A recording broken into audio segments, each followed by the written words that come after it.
My name is Sean Cosgrove. I'm a personal trainer from Glasgow, Scotland.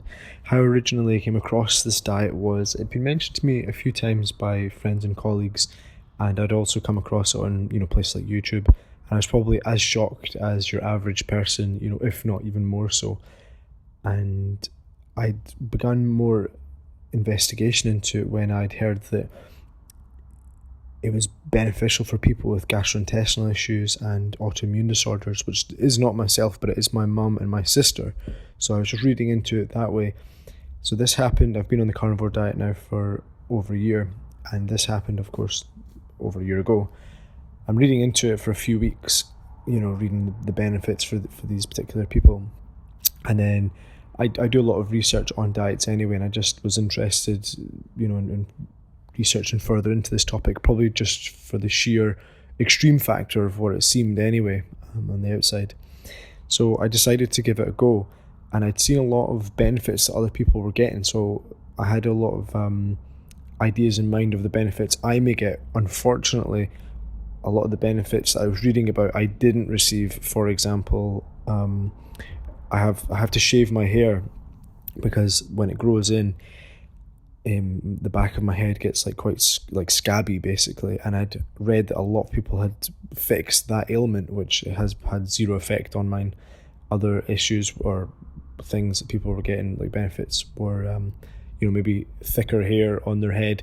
It looks like I have receding hairline, although if you look at my older photos when I'm younger, it's the same hairline, but I was hoping that it would maybe improve my hairline or something like that. So none of that happened.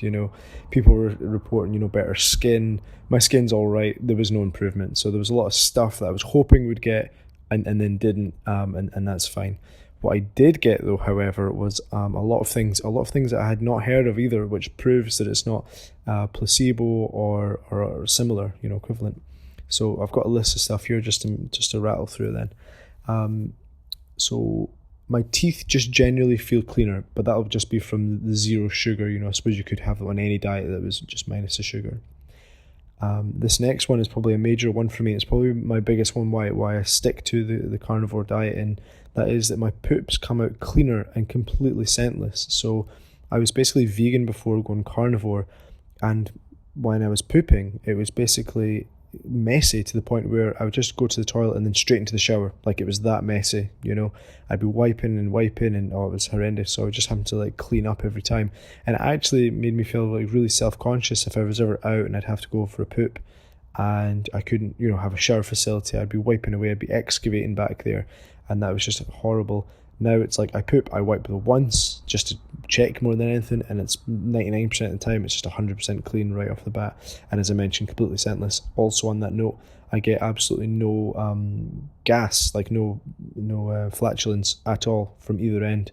I mean, I forget what it's even like. Sometimes I'll eat foods that are non-carnivore, for example, peanut butter or something, and that will actually make me fart, and I'm like, oh, I forgot farting was even a thing, So I no longer get hypoglycemia. Now, this is an issue I was having loads towards the end of my kind of vegan and vegetarian diet that I was on. I was cycling a lot, on a bike, and I was eating loads of fruit as per recommended by my coach every 30 to 90 minutes, and I was basically getting hypo multiple times a day easily. And now it doesn't matter how hard I train, there's no sign of hypoglycemia at all, and that's that. Other benefits I've had are meal prepping is much easier. Of course, there's less overall ingredients, so that's quick and easy. There's no bloating whatsoever, so my waist has lost so many inches. That's great. I can go much longer without meals now. This one's a major deal for me. Now, if you ask anybody that knows me or has ever worked with me, there's a kind of running joke that, oh, Sean's got his Tupperware out again. So I'm interested in bodybuilding. That's the kind of lifestyle I've led since I was a teenager, and I've been eating 6 to 8 plus sometimes meals per day, eating out of Tupperware basically every 2 hours. And it wasn't like I was forcing food down every 2 hours. I was hungry as hell every 2 hours. In fact, I could have even done a meal, and I sometimes did a meal every hour and a half. I did that basically for 10 years. Now I'm eating 2 to 3 meals a day, sometimes 1, sometimes 4. But yeah, I would say average 3, and it's just so much more freedom. I can go 6 hours, 8 hours. And even if I could actually go a full day on one meal, it would be tough, but I could actually manage that. Like if I so wanted to do that, that would not be possible previously. So there's a lot more freedom from just not having to eat constantly and not having to leave the house with tons and tons of food. It was actually ridiculous. What else have I got here? Yeah, I mentioned no gas. So I don't know if this next one here, I don't know if this is a benefit of the carnivore diet. This is something that it could be something else, and that is basically better circulation. I have been using saunas for years now, but around about the time when I started carnivore, I did up my sauna usage, and there is a possibility that using a sauna more regularly can improve your circulation. But where I've noticed this was I cycle to and from work, and my feet and hands are just bitterly cold, even if it's not even that cold, like anything below 15 degrees Celsius. My hands and my feet just cannot take it, or so used to be, and now it's like I just wear normal shoes and normal gloves, and at one point I had to wear Arctic gloves where you're not even meant to stick them on until it's minus 15 Celsius. So again, I don't know if that is carnivore or if that is just upping the sauna usage. Although, I mean, just recently I wasn't in the sauna so much the past couple of weeks, and it's been very cold here, and I've been cycling, and that has been okay, so I don't know what that could be.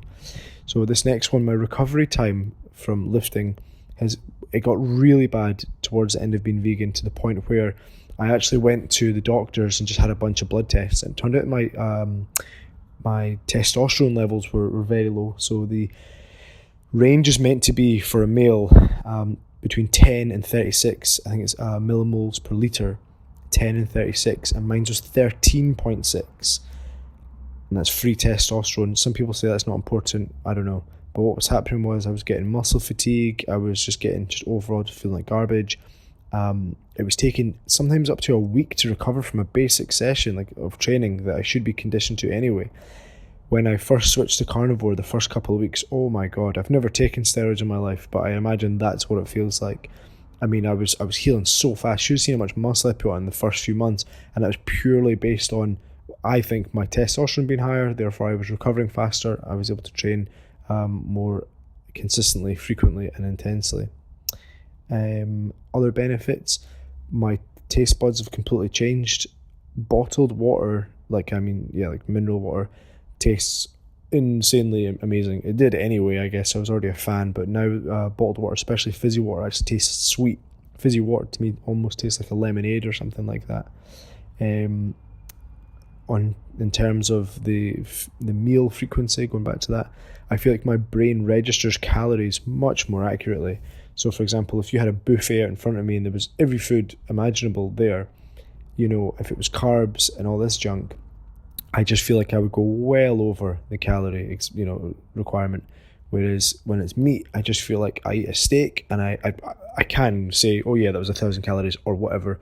But what I really mean is I eat a steak or I eat meat, that's me full, I'm hungry again, I'll eat again, that's me full, blah, blah, blah. And basically at the end of the day, I've eaten the right amount of calories. It's like my brain just registers them coming in so well. And for me, being chronically hungry is a major problem. So I'm not overweight, but if I ate normally, not carnivore, and I ate when I was hungry until I was full, guaranteed I'd be obese. In fact, if you look back at historically, I was overweight, especially as a child, and I was just chronically hungry. And for the past 10 years, I've basically just been hungry. So I just have to stop eating when I know the calories are spent. Whereas now, I finish when I'm full and I eat when I'm hungry, and that to me is just liberation, Let me see here. On days where I'm not active, I just naturally eat less, So if I ever take a week off training and cycling to and from work, you should see I'm eating 2 very small meals a day. It's unbelievable. It's crazy. And let's see. Yeah, my food cravings overall are just completely extinguished, So when I'm hungry, I'm not like, oh, I really fancy a, insert food name here.